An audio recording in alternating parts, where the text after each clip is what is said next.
Part A, निर्गमन की पुस्तक 12वीं अध्याय का मनन।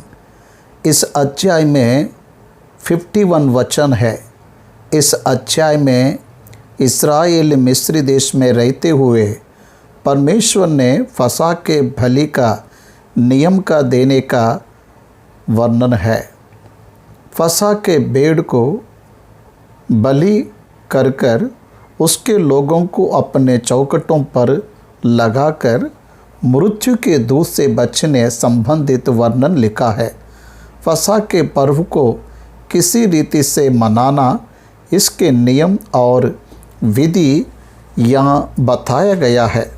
पहला वचन से 28 वचन तक फसह के भेड़ को बलि करना और उसको किसी रीति से खाना, इसके नियम समझाए गए हैं।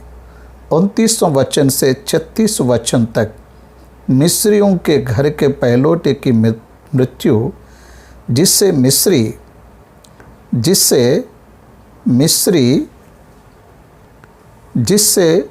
मिस्री लोग डर कर इस्राएलियों ने जो कुछ उनसे मांगा उन्हें देखकर उन्हें जाने दिया। इस रीति से इस्राएलियों ने मिस्रियों को लूट लिया। 37 वचन से आगे वे रामसेस से निकलकर सुक्कोत में प्रवेश करने का वर्णन है। वे मिस्र से निकलकर भीतर प्रवेश करने तक का वर्णन इस अध्याय में लिखा है। अब हम पहले वचन से पढ़ेंगे। निर्गमन 12वां अध्याय पहला वचन। फिर यहोवा ने मिस्र देश में मूसा और आरोन से कहा कि ये महीना तुम लोगों के लिए आरंभ का ठहरे, अर्थात वर्ष का पहला महीना यही ठहरे। परमेश्वर ने इस्राएलियों के लिए एक विशेष कैलेंडर ठहराया है। ये महीना मिस्रियों के लिए नया नहीं है, पर इस्राएलियों के लिए ये नया महीना है। इसे निसान या अबीब महीना कहते हैं। इस्राएल की सारी मंडली से इस प्रकार कहो कि इसी महीने के 10वें दिन को तुम अपने अपने पितरों के घराने के अनुसार घराने पीछे एक एक मेमना ले रखो, अर्थात हर एक परिवार के लिए एक मेमना। और यदि किसी के घराने में एक मेमने के खाने के लिए मनुष्य कम हो तो वह अपने सबसे निकट रहने वाले पड़ोसी के साथ प्राणियों की गिनती के अनुसार एक मेमना ले रखे, और तुम हर एक के खाने के अनुसार मेमना का हिसाब करना। तुम्हारा मेमना निर्दोष और पहले वर्ष का नर हो, और उसे चाहे भेड़ों में से लेना चाहे बकरियों में से, और इस महीने के 14वें दिन तक उसे रख छोड़ना, अर्थात 3 दिन इसे अपने पास रखना। 10वें दिन उसे लेना है और 14वें दिन तक अपने पास रखना है। उसके बाद क्या करना है? उसी दिन गोधूली के समय इस्राएल की सारी मंडली के लोग उसे बलि करें। तब वह उसके लहू में से कुछ लेकर जिन घरों में मेमनों को खाएंगे, उनके द्वार के दोनों अलंग और चकोट के सिर पर लगाए, और वे उसके मांस को उसी रात आग में भूंजकर अख़मीरी मेरी रोटी और कड़वे सगपात के साथ खाए। उसके सिर और पैर और अतड़ियों समेत भूंज कर खाना, कच्चा व जल में कुछ भी पका कर ना खाना, और उसमें से कुछ बिहान तक ना रहने देना। और यदि कुछ बिहान तक रहा भी जाए तो उसे आग में जला देना। उसके खाने की विधि है। 12वां अध्याय में ये बताया जा रहा है कि हर एक इस्राएली फसह की विधि को मनाना है। भेड़ या बकरी के बच्चों को लेना है, उसे अपने पास रखना है और 14वें दिन उसको बलि करना है। हर वर्ष के पहले महीने के 14वें दिन को ये फसल का पर्व होगा। इसे परमेश्वर इस्राएलियों के पीढ़ी दर पीढ़ी के लिए नियम ठहरा रहा है। परिवार का हर एक व्यक्ति जिसका खतना किया गया है, इस विधि को मानना है और इसमें से किसी भी वस्तु को व्यर्थ नहीं करना है, उसे खाना है और जितना लोग खा सकते हैं उसके हिसाब से गिनती करना है।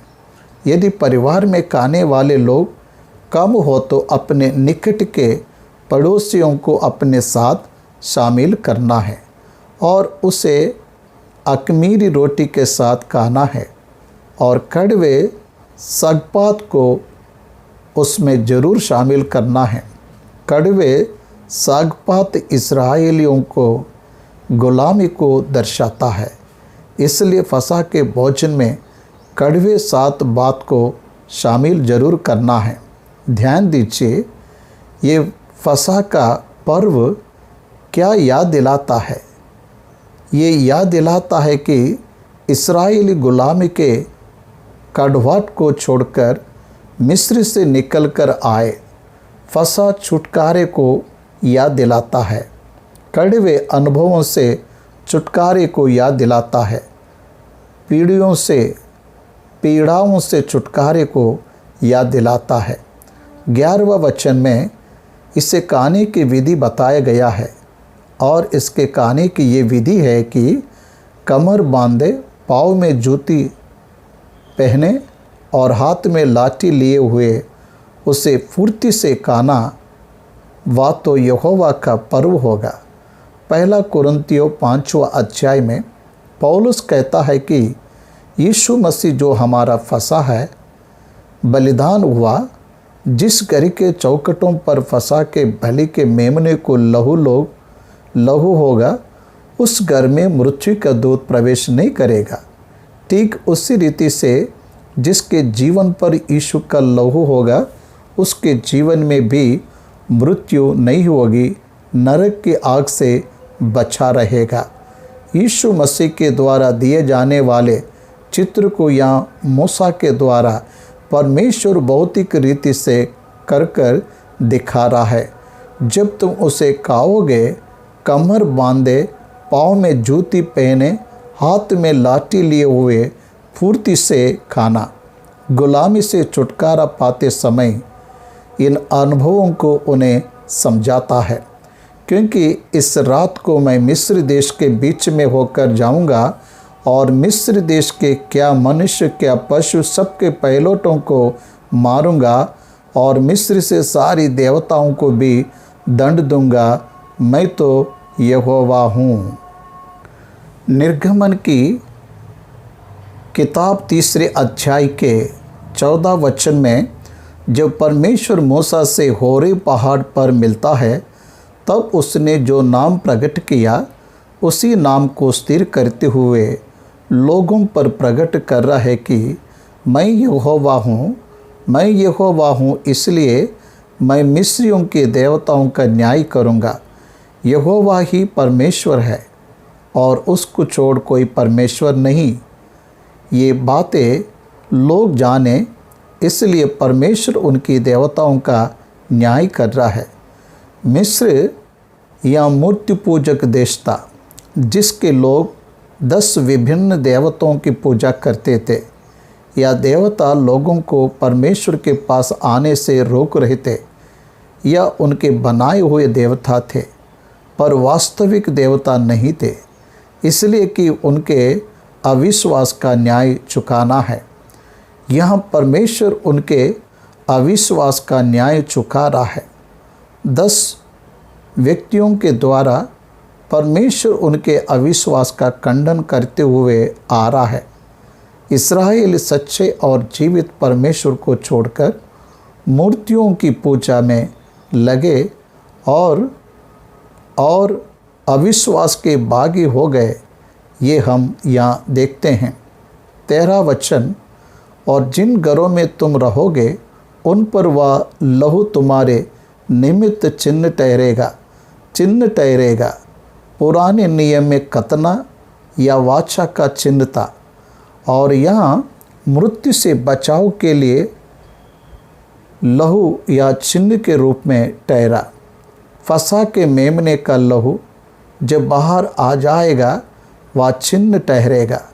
बाइबल में यीशु मसीह के वध के द्वारा और यीशु के लहू बहाया जाने के द्वारा जिस रीति से इस्राएली मिस्र में मृत्यु के दूत से बच गए, हम भी नरक की आग से बच जाएंगे, ये समझना है। इसलिए वह दिन तुमको स्मरण दिलाने वाला ठहरेगा और तुम उसको यहोवा के लिए पर्व करके मनाना। वह दिन तुम्हारी पीढ़ियों में सदा की विधि जानकर पर्व माना जाए। यह पर्व जिसे मूसा ने प्रचारित किया था यीशु के दिनों तक माना गया।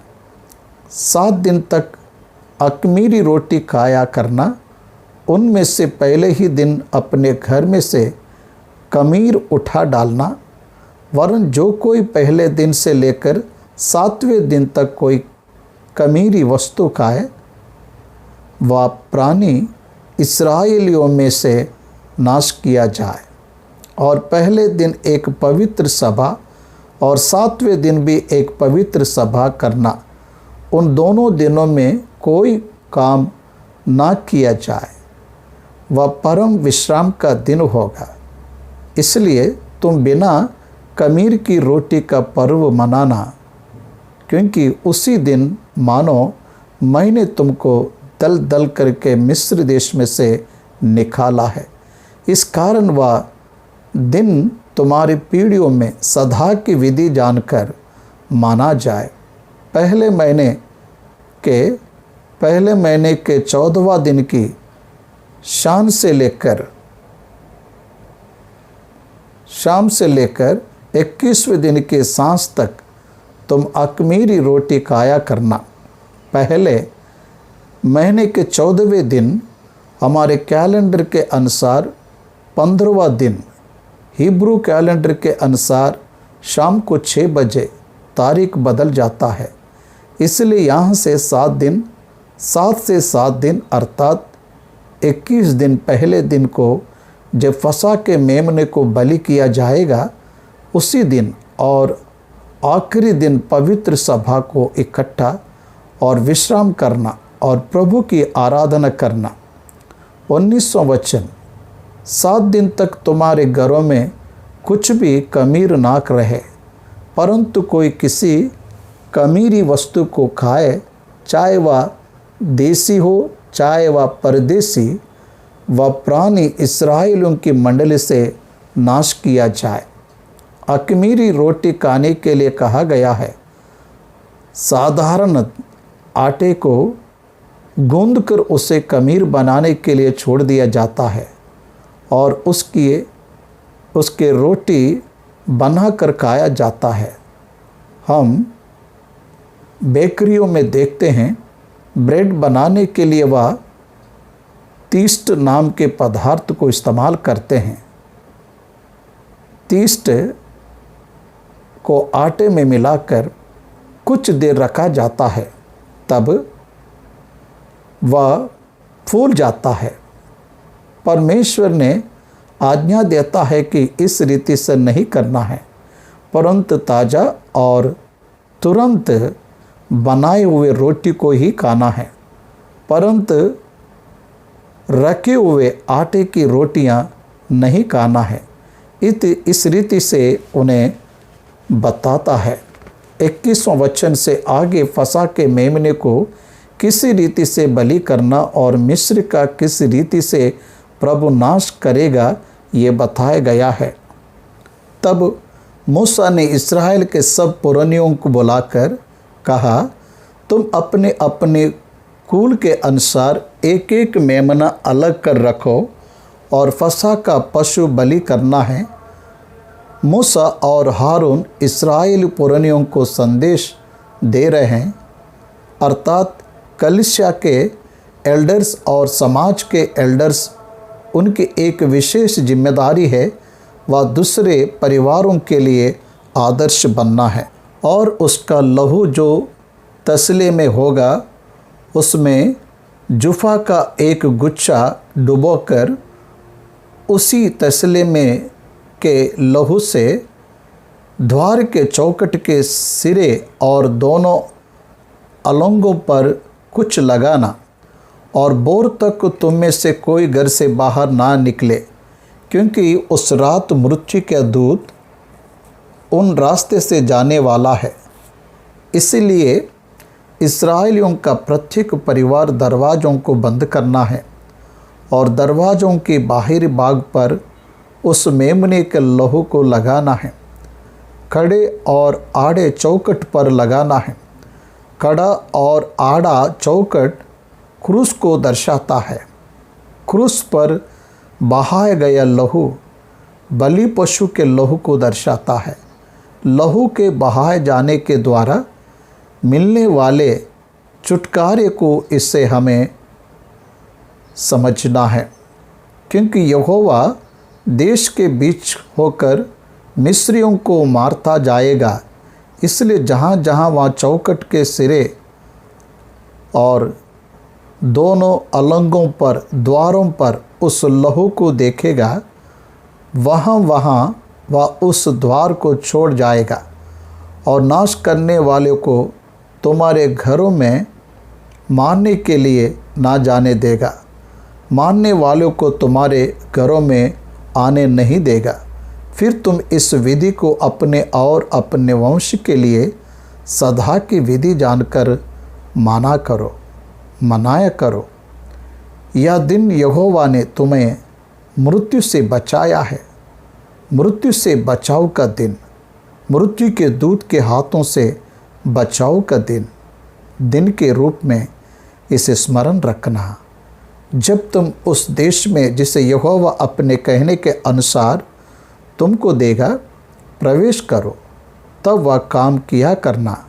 केवल आज के दिन ही इसे नहीं करना है, परंतु प्रतिवर्ष किसे स्मरण करना है? जब तुम अपने देश में पहुंच जाओगे तब इसे एक नियम बनाना है और उसका पालन करना है। परमेश्वर ने कहा कि यह तुम्हारे लिए सदा की हुई थी ठहरेगी। सदा तुम्हारे लिए ये एक नियम ठहरेगी। और जब तुम्हारे लड़के वाले तुमसे पूछे कि इस काम से तुम्हारा क्या मतलब है, तब तुम उनको ये समझाना कि यहोवा ने जो मिस्रियों के मारने के समय मिस्र में रहने वाले हम इस्राएलियों के घरों को छोड़कर हमारे घरों को बचाया, इसी कारण उसके फसह का ये बलिदान किया जाता है।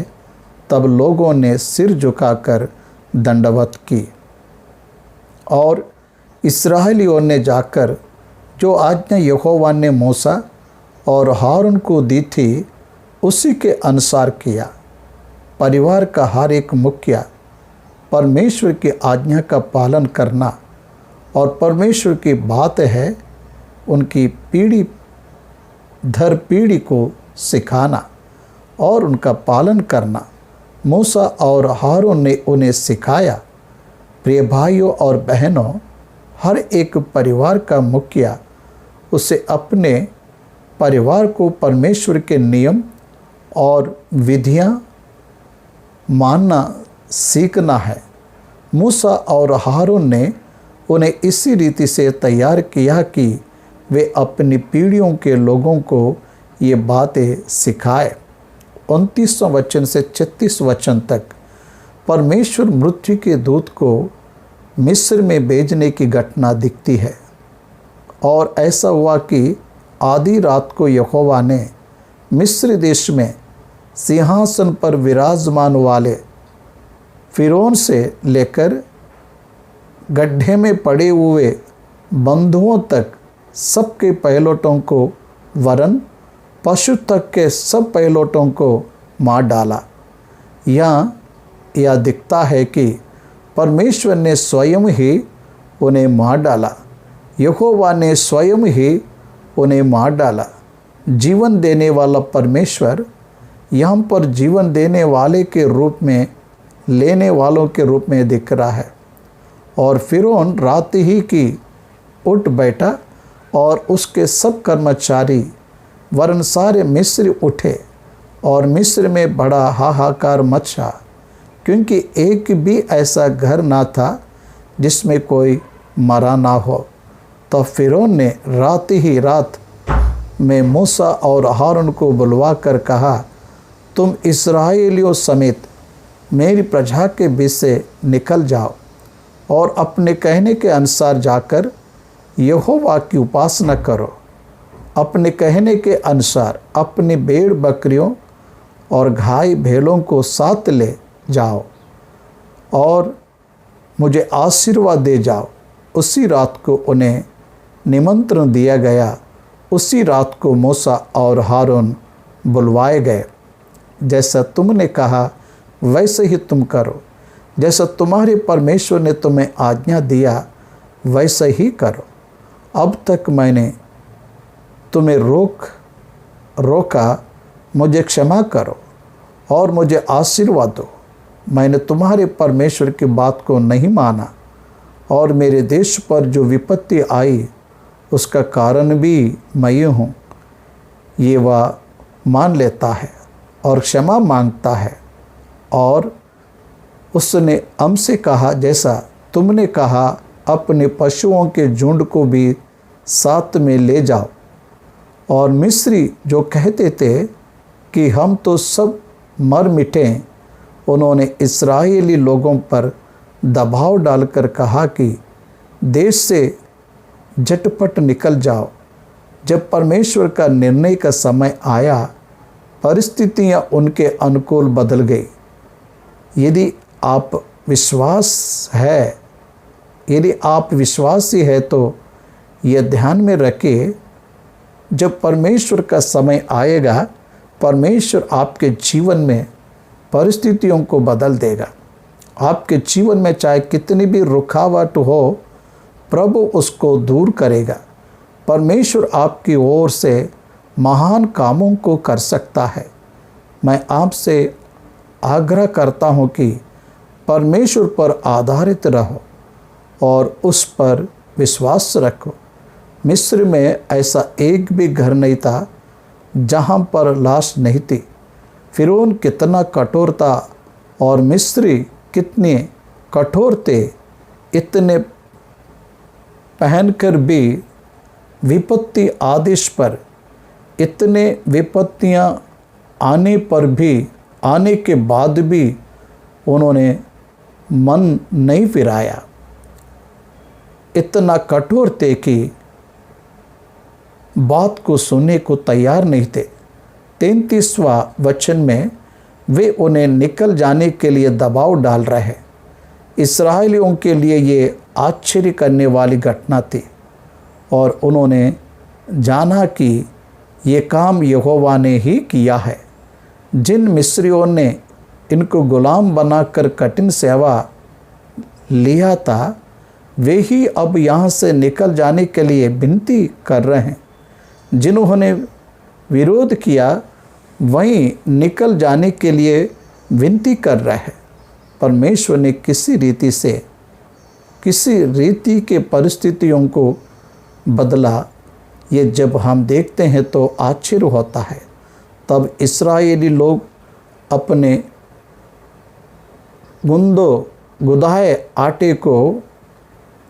गुदाए आटों को बिना खमीर दिए ही कटौतियों समेत कपड़ों में बांध के अपने अपने कंधे पर डाल लिया।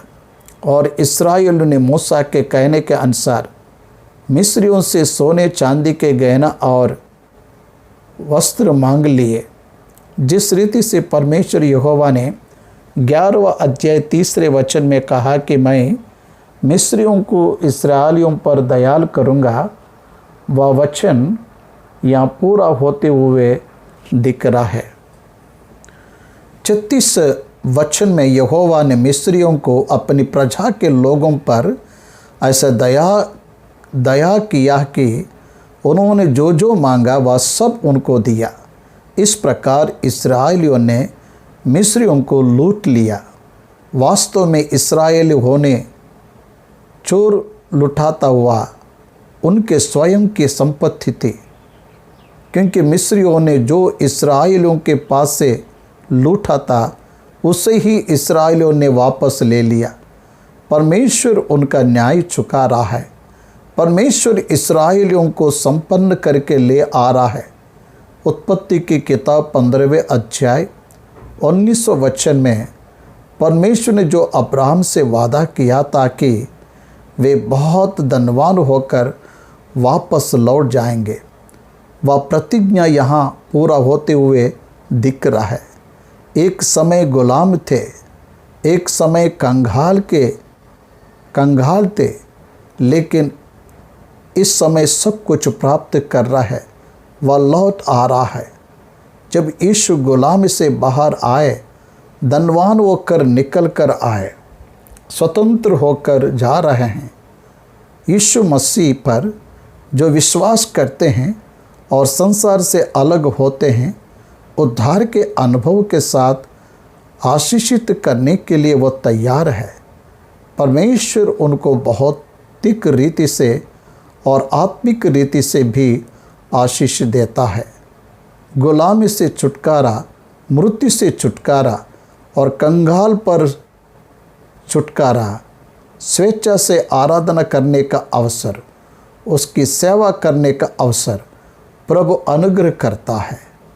इस रीति से वे मिस्र के गुलामी से निकलकर लौट आ रहा है। तब वे रामसेस से निकलकर सुक्कोत को पहुँचे। तब वे बाल बच्चों को छोड़ 6 लाख पुरुष थे, उनको ही गिना गया। स्त्रियों, बच्चों और वृद्धों को छोड़कर लगभग 20 लाख लोग रामसेस से निकलकर लौट आ रहा है। रामसेस से निकलकर वे सुक्कोत में पहुँचे। रामसेस से होते हुए वे 42 स्थानों पर यात्रा किए। जब आप गिनती की किताब 33वां अध्याय पढ़ेंगे, यह सारा विवरण आपको दिखता है। निर्गमन की किताब इस्राएलियों का सीनाई पहुंचने तक के वर्णन के साथ समाप्त होता है। पहले महीने के 15वें दिन को इन्होंने अपनी यात्रा को शुरू किया और तीसरे महीने के 15वां दिन को वह सीनै के जंगल में प्रवेश किए। यहाँ तक पहुँचने के लिए उन्हें 2 महीना लगे। 1 महीने में वह सीन नामक जंगल में पहुँचे और वहाँ से सीनाई पहुँचने में उन्हें और 1 महीना लगा। लगभग 2 महीनों की यात्रा हम यहाँ देखते हैं। और निर्गमन की किताब में लगभग 1 वर्ष के यात्रा का विवरण लिखा हुआ है। इस्राएली पहले महीने के 15वें दिन को अपनी यात्रा को शुरू करते हैं और निर्गमन के पुस्तक 40 अध्याय के 17 वचन में हम लोग देखते हैं, दूसरे वर्ष के पहले महीने के पहले दिन को निवास खड़ा किया गया। बारिश के पश्चात जब परमेश्वर की महिमा उस तंबू पर उतरती है, तब ये लोग प्रस्थान करते हैं। इस रीति से हम बाइबल में पढ़ते हैं कि 42 स्थानों पर वे अपनी यात्राओं को किए, पर उनके लिए कम दूरी का एक मार्ग था। यदि व्यवस्था विवरण की किताब पहले अध्याय के 2 वचन को हम पढ़ेंगे तो वहाँ लिखा है, वहाँ 11 दिनों की यात्रा का मार्ग था, पर उनको 40 वर्ष लगा। व्यवस्था विवरण पहला अध्याय 2 वचन, होरेब से कादेश बन तक सेईर पहाड़ का मार्ग 11 दिनों का है। होरेब अर्थात सिनाई तक पहुंचने के लिए उन्हें 2 महीने लगे। वहां से आगे की यात्रा 11 दिन की थी। होरेब से कादेश बर्ने तक सेईर पहाड़ का मार्ग 11 दिन का है। जब वे सेईर में प्रवेश करने के लिए निकले, एसाव की संतान ने उन्हें जाने नहीं दिया। याकूब के भाई एसाव की संतान सेईर वन में है। परमेश्वर ने वहाँ स्थान उन्हें दे दिया। जब इस्राएलियों ने उस रास्ते से होकर जाने का उनसे विनती किया, उन्होंने उन्हें जाने नहीं दिया, इसलिए उन्हें दूसरा मार्ग लेना पड़ा। क्यों परमेश्वर ने ऐसा किया? उन्होंने सोचा कि हम सेईर पर जाकर उनसे युद्ध करके उन्हें जीत लेंगे और वहाँ से निकलेंगे, परंतु परमेश्वर ने मूसा को ऐसा करने से मना किया और इस रीति से मूसा सेईर को ना जाते हुए दूसरे रास्ते से निकल गया और वह फिलिस्तियों का मार्ग था। समीप का मार्ग होने के बावजूद भी परमेश्वर उन्हें उस मार्ग से जाने नहीं दिया, पर दूर के मार्ग से लेकर गया। निर्गमन की किताब 13वां अध्याय 17वां वचन के अनुसार परमेश्वर ने यह सोचा कि वे युद्धों को देखकर डर जाएंगे, इसलिए परमेश्वर कुछ देश है जिसमें युद्ध होते हैं, अर्थात फिलिस्तियों का देश या युद्ध करने वाला देश था और उसके सारे प्रांत भी युद्ध करने वाले थे। जब हम दाऊद के तीनों को देखते हैं तब हम पाएंगे कि फिलिस्तीन हर समय युद्ध के लिए आते थे। दाऊद के तीनों को देखते हैं तब हम पाएंगे कि फिलिस्तीन हर समय युद्ध के लिए आते थे, इसलिए फिलिस्तीन का मार्ग निकट का होने के बाद भी परमेश्वर ने उन्हें लाल समुद्र के रास्ते से ले गया। इसलिए इस्राएली लाल समुद्र के रास्ते से होते हुए निकल गए ताकि वे युद्धों को नहीं देख पाए, क्योंकि परमेश्वर ने देखा कि यदि वे युद्धों को देखेंगे तो वह डर जाएंगे, इसलिए उन्हें लाल समुद्र के रास्ते से ले गया। जब निर्गमन की किताब 12वें अध्याय को हम पढ़ते हैं, यह सारे विवरण हम वहाँ पर देखते हैं। मैं 37 वचन से पढ़ रहा हूँ। सुक्कोत से उनकी यात्रा शुरू हुई और उनके साथ मिली जुली अन्य जातियों की एक भीड़ गई। इन्हें मिली जुली भीड़ कहते हैं। अन्य जाति के लोग जो मिस्र में रहते थे, जिन्होंने परमेश्वर के वचनों पर विश्वास किया, वह भी उनके साथ निकलकर आ गए और जो गुंदा हुआ आटा वे मिस्र से साथ ले गए, उसकी उन्होंने बिना खमीर दिए रोटियां बनाई, क्योंकि वे मिस्र से ऐसे बरबस निकाले गए कि उन्हें अवसर भी ना मिला कि मार्ग में खाने के लिए कुछ पका सके। इसी कारण वह गुदा हुआ आटा बिना खमीर का था। मिस्र में बसे हुए इस्राएलियों को 430 वर्ष बीत गए थे। 430 वर्ष उत्पत्ति 15वां अध्याय 13 वचन में 400 वर्ष कहा गया। निर्गमन 12वां अध्याय 40 गिनती 30, 17 और 430 वर्ष कहाँ गया। अब्राहम उत्पत्ति की किताब में जब आरान से निकलकर आता है, उस समय उसकी आयु 75 वर्ष की थी। जब वह 100 साल का वर्ष का था तब उसका संतान उत्पन्न हुआ और 5 वर्ष वो हारान में रहा। इसलिए जब 25 वर्ष बाद अब्राहम का संतान उत्पन्न हुआ और 60 साल के बाद इसहाक के द्वारा याकूब उत्पन्न हुआ और याकूब 130 वर्ष की उम्र में मिस्र देश में आया। इसी रीति से 130 वर्ष, 60 वर्ष और 25 वर्ष पूरे मिलाकर 215 वर्ष 75 इस्राएली मिस्र में प्रवेश कर 6 लाख की गिनती तक बढ़ने के लिए 215 वर्ष का समय लगा। याकूब का पुत्र लेवी का पुत्र कहात का पुत्र अमराम और अमराम का पुत्र मूसा। यहाँ तक 215 वर्ष 430 वर्ष अब्राहम अपनी यात्रा को शुरुआत करके यहाँ तक 430 वर्ष। जब अब्राहम का पिता तेरा हारान में मर गया, उस समय वहाँ पर वे 5 वर्ष बिताते हैं। 25 वर्ष के इसहाक के उत्पन्न होने तक रहा। यदि इन 30 वर्ष को छोड़ दिया जाए और इसहाक के जन्म से गिनती किया जाए तो हमें सही गिनती पता चलती है। जब हम इन सारी बातों का विवरण पढ़ते हैं तब हम जान जाते हैं कि परमेश्वर की प्रतिज्ञा पूरी हो रही है। और उन 430 वर्ष के बीतने पर ठीक उसी दिन यहोवा की सारी सेना मिस्र देश से निकल गई।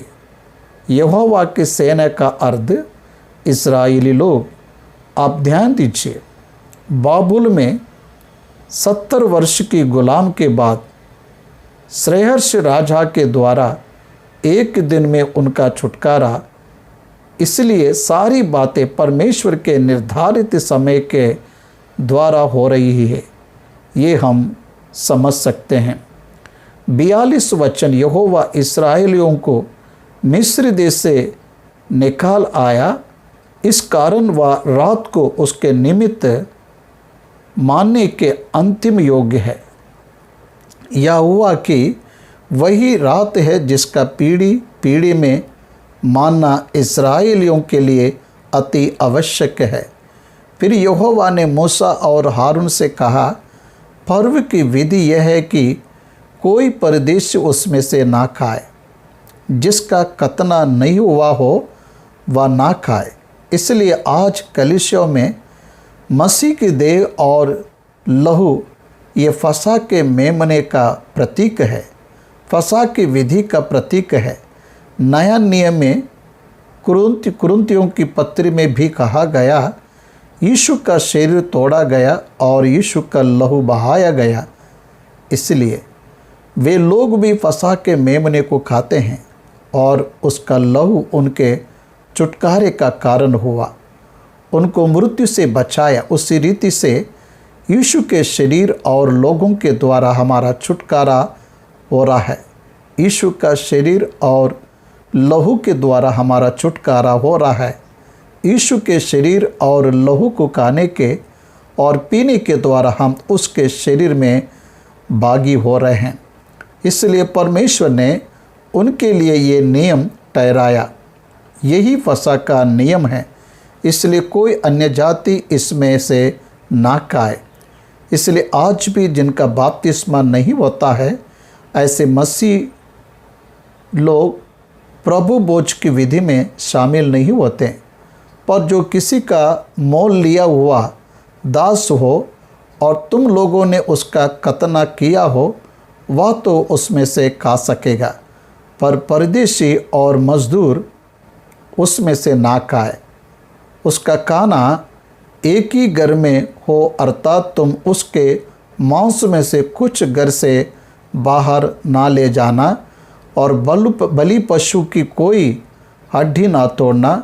यूहन्ना रचित सुसमाचार 19वां अध्याय का में कहता है, उसके हड्डियों में की एक भी हड्डी नहीं तोड़ी गई, क्योंकि परमेश्वर ने आज्ञा दिया कि फसह के बलि के मेमने की हड्डियाँ तोड़ी ना जाए। यीशु भी हमारी फसह का मेमना है। ये ध्यात होने के लिए उसके हड्डियों में से एक भी हड्डी नहीं तोड़ी गई, ऐसा हमें वचन बताता है। 47वां वचन, पर्व का मनाना इस्राएल की सारी मंडली का कर्तव्य कर्म है, और यदि कोई परदेशी तुम लोगों के संग रहकर यहोवा के लिए पर्व को मनाना चाहे तो वह अपने यहाँ के सब पुरुषों का खतना कराए, तब वह समीप आकर उसको मानने का और वह देशी मनुष्य के तुल्य ठहरेगा। पर कोई खतना रहित पुरुष उसमें से ना खाने देगा, ना खाने पाए। अन्य जाति भी खतना के द्वारा अर्थात विश्वास के प्रकट करने के द्वारा वह भी देशी मनुष्य के समान ठहरेगा, ऐसा कहा गया। उसकी व्यवस्था देशी और तुम्हारे बीच में रहने वाले परदेशी दोनों के लिए एक ही हो। ये आज्ञा यहोवा ने मूसा और आरोन को दी।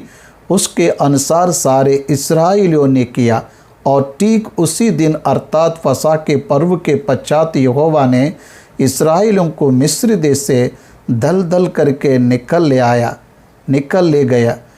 यह परमेश्वर यहोवा का किया हुआ कार्य है। इस्राएलियों को गुलामी से निकाल कर लाने वाला मूसा नहीं, परंतु परमेश्वर स्वयं है। परमेश्वर नहीं मूसा को ठहराया, परमेश्वर ने ही मूसा को ठहराकर महिमा दिया। मूसा की बल और शक्ति के द्वारा वे छुटकारा नहीं पाए, परंतु परमेश्वर की दया, परमेश्वर का अनुग्रह और परमेश्वर की कृपा ने ही उन्हें छुड़ाया। परमेश्वर ने स्वयं ही अपने दास इब्राहिम से की हुई प्रतिज्ञा को पूरा करते हुए उन्हें दूध और मधु को बहने वाले देश में ले जाने के लिए स्वयं उनका अगुवा बनकर उन्हें चलाने के लिए उनका छुटकारा किया। उसने उन्हें छुटकारा बाहर निकल कर ले आया। इसलिए उद्धार यहोवा का ही है, छुटकारा यहोवा ही का है। छुटकारा मनुष्यों के द्वारा नहीं होता, केवल परमेश्वर के द्वारा ही होता है। मूसा के समान कलीसिया का सेवक जब आपको बपतिस्मा देता है, वह बाहरी रूप से लोगों को दिखता है, परंतु उद्धार करने वाला परमेश्वर स्वयं है। इसमें मनुष्यों की कोई महिमा नहीं है। स्वयं परमेश्वर नहीं उनको लेकर आया और उनके लिए अनुकूल परिस्थितियां तैयार किया, परंतु उद्धार करने वाला परमेश्वर स्वयं है। परमेश्वर ने ही मनुष्यों की कोई महिमा, इसमें मनुष्यों की कोई महिमा नहीं है। स्वयं परमेश्वर ने उनको लेकर आया और उनके लिए अनुकूल परिस्थितियां तैयार किया। इसलिए परमेश्वर स्वयं उद्धार करता है। इसका सबूत ये 12वां अध्याय देता है। 12वां अध्याय समाप्त हुआ।